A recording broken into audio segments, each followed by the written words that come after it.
नमस्कार समस्त को गायत्री खाना खजाना रे अनेक अनेक स्वागत। आज बनामा आलू परोटा। इजी प्रोसेस रे आपण मानकर संगे मैं आलू परोटार रेसिपीटा शेयर करवार लगे चाहूँचे। फास्ट प्रेसर कुकर टे नहीं से मीडियम साइज आलू 8टा दे दीछे, आधा ग्लास पानी दे दीछे, लुण आधा चामच दे दीछे और प्रेसर कुकर लिड के बंद कर दीछे। आलू सीझा लगे छाड़ी दीछे। आलूटा सीझी गलान एबे तार चुपा छोड़े देकरी ताके मैश कर देमा। एबे आलू तरकारी करवार लगी तार लगी मसलाटे रेडी करमी।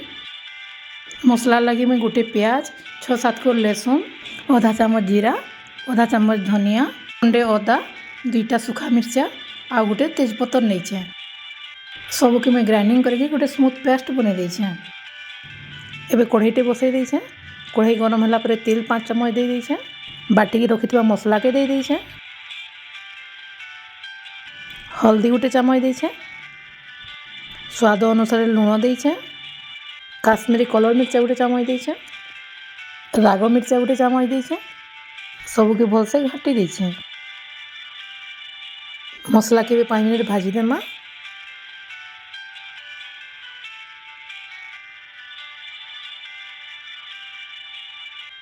मसला भलसे भाजी हो गलान एबे गोटे मीडियम साइज टमाटर के काटिकी दे देमा। एबे भलसे टिके मिसई देमा। ढापी देमा एबे टिके टमाटर सॉफ्ट हेबार लगी। टमाटरटा भी आम सीझी गलान भलसे मसला के टिके मिसई देमा। मसलाटा आमर पूरा रेडी हो गलान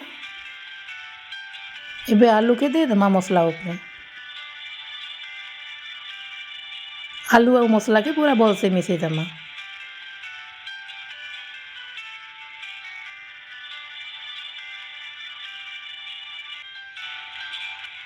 एबे किसी धनिया पत्र काटिकी ता ऊपर दे देमा।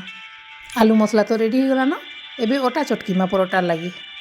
परोटा लगी गोटे बाउल रे मैं 3 कप अटा नहीं छे। अटा रे स्वाद अनुसार लुण दे दीछे। 2 चम्मच गाई घी देछे।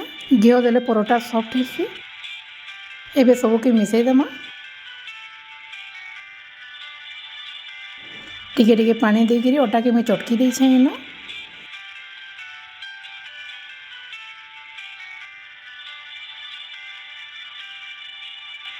देखुन अटा के मुई एंता चटकी छे। अटा आमर चटकी बाटा पूरा हो गलान 10-15 मिनट लगे ताके सेट हेबार लगे छाड़ी देमा। चलो एबे परोटाटा बेलबार लगे स्टार्ट करमा। एबे अटार गुलिटी नेमा। गुलिटा के टिके बड़ करमा। बड़ साइज रो करले आलू परोटाटा ठीक रहसी। सुखा अटा टिके देकी बेली देमा। परोटा के बेसी मोटा नहीं करो कि बेसी पतला नहीं करो।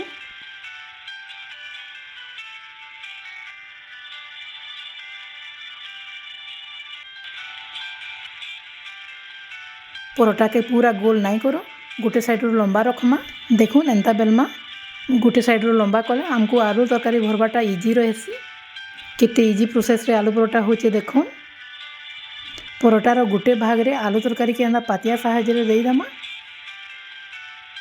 ई प्रोसेस रे आलू मसला भरले आलू मसला बाहरी जीवार चांस ने थे। एबे आ गोटे साइड के फोल्ड कर देमा।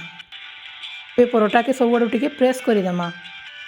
एबे पैन टिके मैं गरम कर देछे आ आलू परोटा के दे देछे। 2 साइड रो परोटा के भल से सेकी देमा।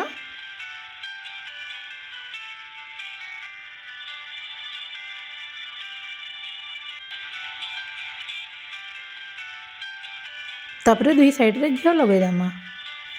मुई मोर होममेड गाई घी देछे। गाई घी देले तार टेस्ट आहुरी बढ़ी जायसी।